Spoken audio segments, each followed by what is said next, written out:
Yo, yo, welcome back to the Tea Party. Uh, we got the head coach, Sherrone Moore. Let's go. Let's see what they're talking about. Football coach Sherrone Moore is appearing in court. On Wednesday, as you may know, he was fired as coach, and then shortly after, he was arrested. Now we have learned that he's facing 3 charges: home invasion, stalking, and breaking and entering. The university has said that Sherrone was fired for cause after finding out he was engaged in, quote, an inappropriate relationship with a staff member. We are looking at his first court appearance. Let's listen in. In light of the factual scenario that gives rise to these charges, my best understanding from a thorough review of the police report and as much body-worn camera as I've had an opportunity to review is that I understand that our victim broke up. They had an intimate relationship for a number of years, defendant and victim, that our victim broke up with this defendant on Monday morning early, that there continued to be defendant making numerous phone calls and sending numerous texts from that time moving forward that she did not answer, did not respond to, and did not want. Damn. That eventually she presented herself to the University of Michigan, cooperated in some form of investigation there. As we all now know, defendant was at some point on Wednesday afternoon fired from his employment. He then, at some point soon thereafter, came to her apartment in the address that is alleged in the complaint, barged his way into that apartment, immediately then proceeded to a kitchen drawer, grabbed several butter knives and a pair of kitchen scissors, and began to threaten his own life. I'm going to kill myself. I'm going to make you watch. My blood is on your hands. You ruined my life. And a series of very, very threatening, intimidating, terrifying, quite frankly, statements and behaviors there in that apartment. It was only then, Your Honor, when the victim, she called her attorney and then at some point indicated she was going to call the police, and then he left. And so, Your Honor, while I understand that there isn't evidence to suggest that he directly threatened the victim with any of those implements that I've indicated, the totality of the behavior is highly threatening and highly intimidating. She was terrorized, Your Honor. Well, I basically bought this roof over the internet, which wasn't something I'd ever done before. Mr. Moore, could you state your name, please? Sherrone Moore. Damn. Sir, you are not to use alcohol, marijuana, or any other controlled substance that is not prescribed to you.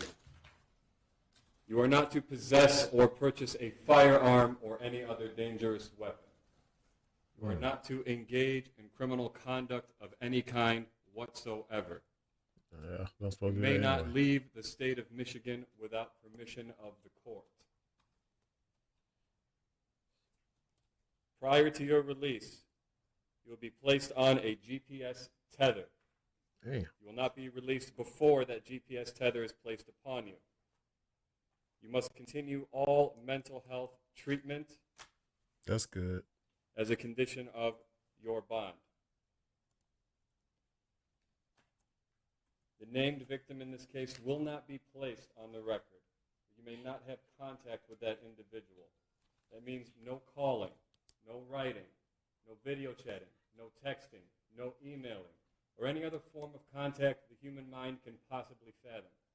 Okay. No one in the world thinks that this person is going to reach out to you.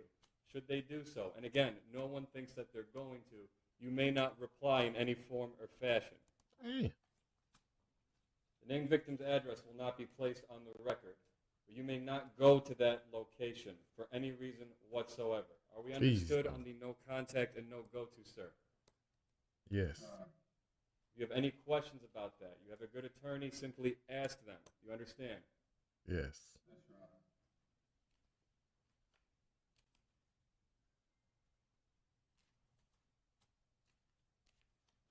Damn, man. Some good pussy. Bond will be set in the amount of $25,000 cash surety, as requested by the prosecution's office. This court does not determine innocence or guilt. This court determines flight risk and community safety.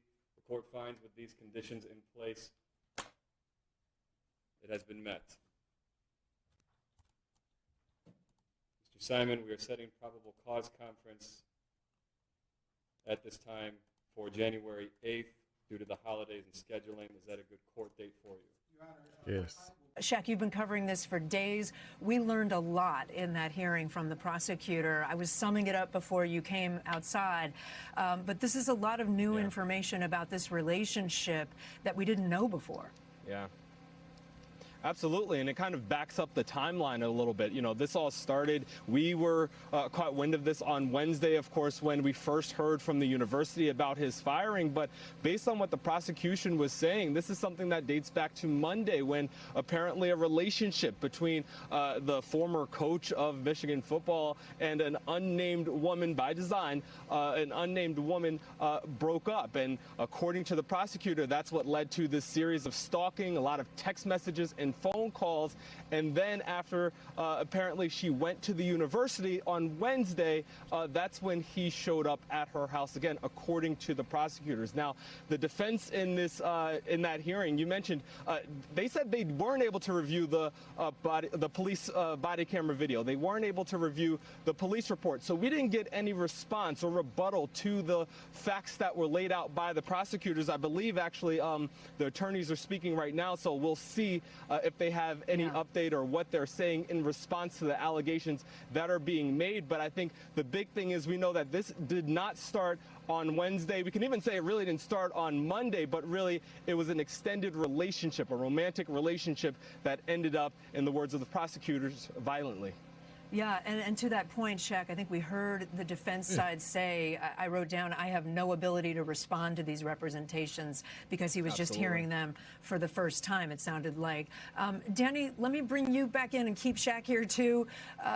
This is startling, and for this football program and for this university, Shaq, this is a very big story. It's going to affect the future, potentially, of the football program. There are people out there, seniors in high school, who I know you were saying to us this morning, there may be some who won't show up, who won't come to the university because of this. It could affect them pretty gravely.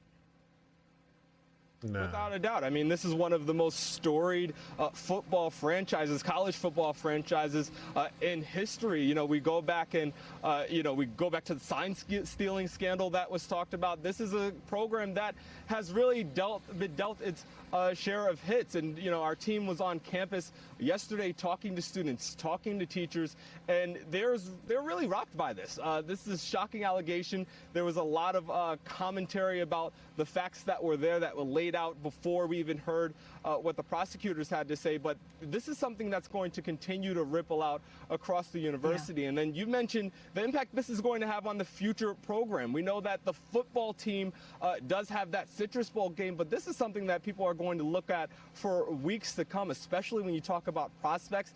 USA Today reporting this morning that there was a high school senior who withdrew his letter of intent to come to the University of Michigan. They were attributing that to his high school coach.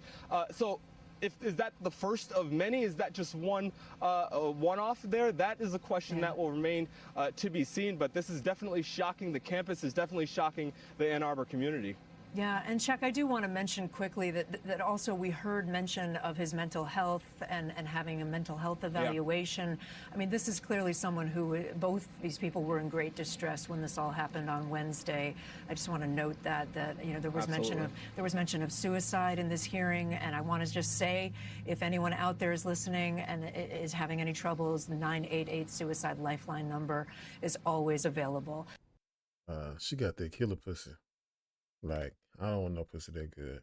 Like, no, this is what he get.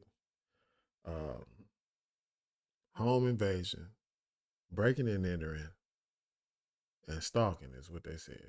So, she wasn't talking to him. So he done went crazy. See, I don't know what to say about that, man. You know, you make a lot of money. And I don't see how you get caught up in, well, I do see. I know.